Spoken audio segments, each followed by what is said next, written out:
first of all, I'd like to say, before I ask my question, that I believe that both these reports from Cameron Partners and from EY are both necessary and timely.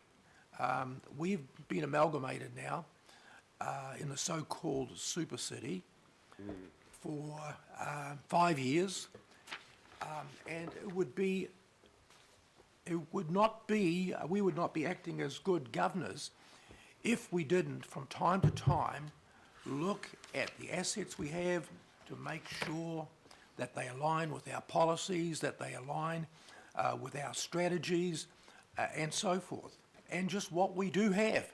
Yep. Because there's a lot of assets that we have that I certainly wasn't aware of, and I'm sure that most councillors weren't aware of every asset and everything that we own. So this is very timely, and anybody who says or dismisses it out of hand, I think is, well, I don't know who it was, but I know that somebody dismissed this out of hand, and I understand without even reading the report. Yeah, I know, that's right. I think, and I'm, Good on him. And I think that that shows the kind of closed-mindedness that we certainly don't need around this chamber.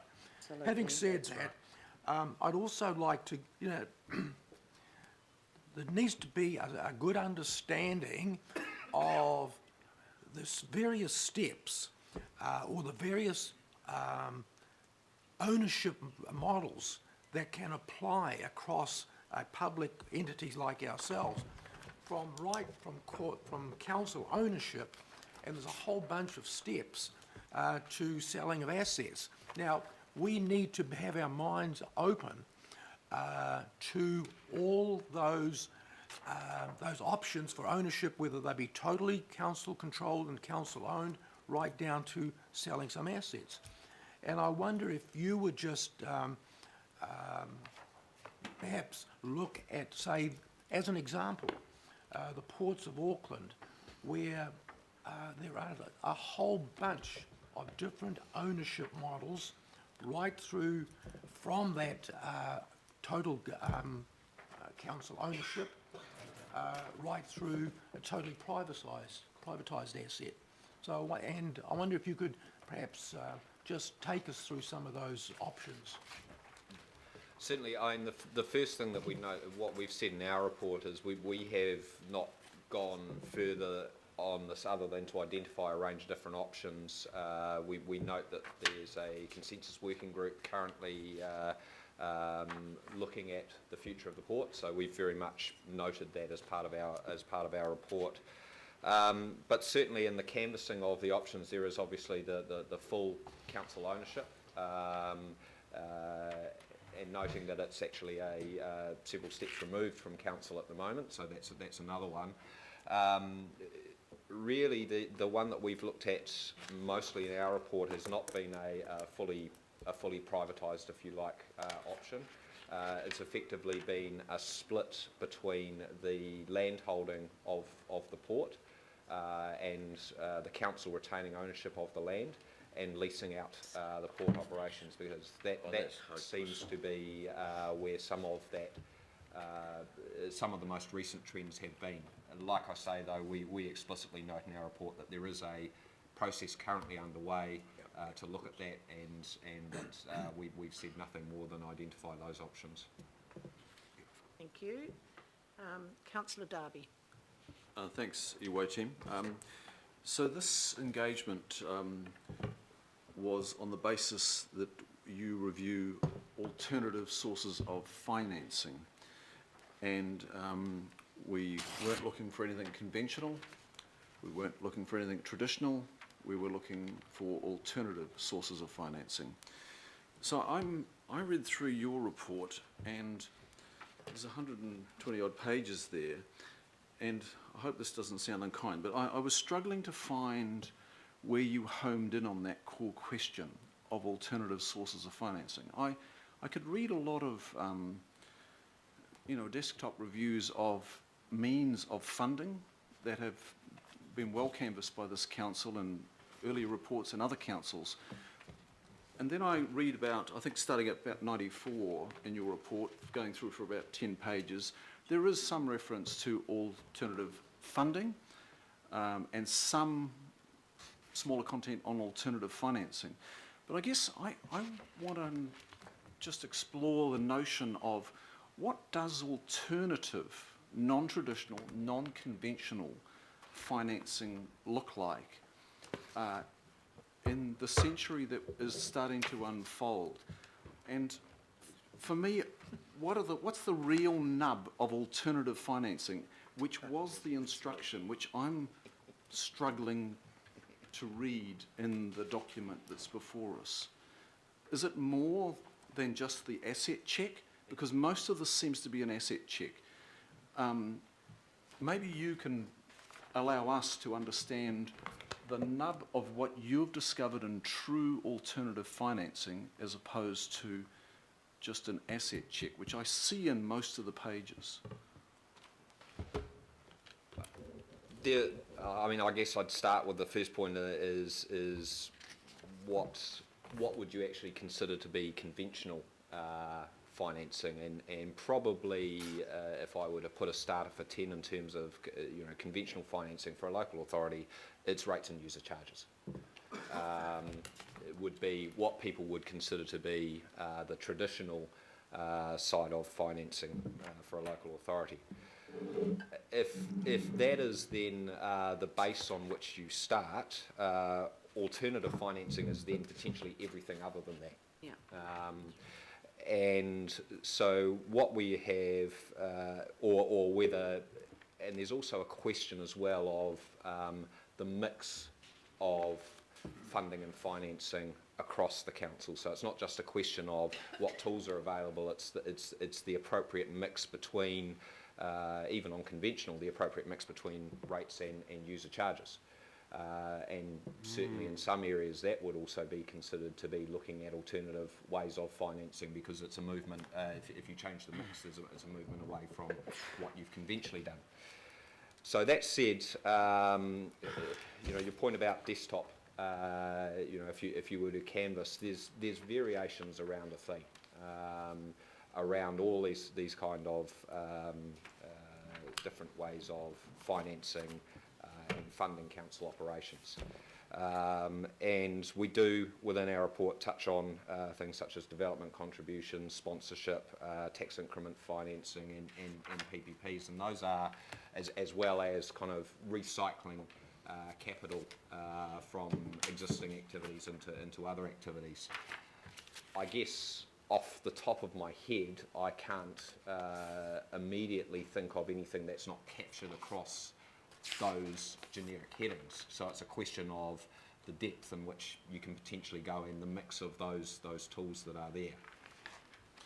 And the critical thing I'd add too is that it's the application of each of those tools to a specific activity that's where the trick lies. So for example, if I was to look at Auckland Transport, doing a very good job in terms of the management of their bus shelters at the moment. So effectively sponsorship pays for the bus shelter and the sponsorship that you see on the side.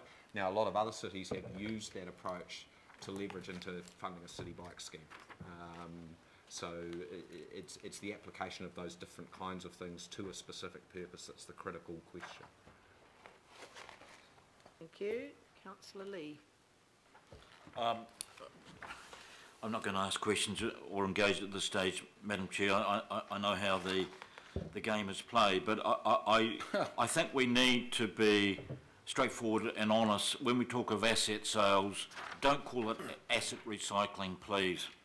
The public can see through all of that. Thank you. Thank you. Councillor Crum. Thank you. I echo some of the earlier comments about appreciating this exercise. We definitely need to bring discipline to our choices. It's as simple as that. And to wish for governance decision-making out of thin air and on the basis of historical political philosophy or finger in the air role decision making, it's just it doesn't make good governance at all. I just have a question in regards to better business cases.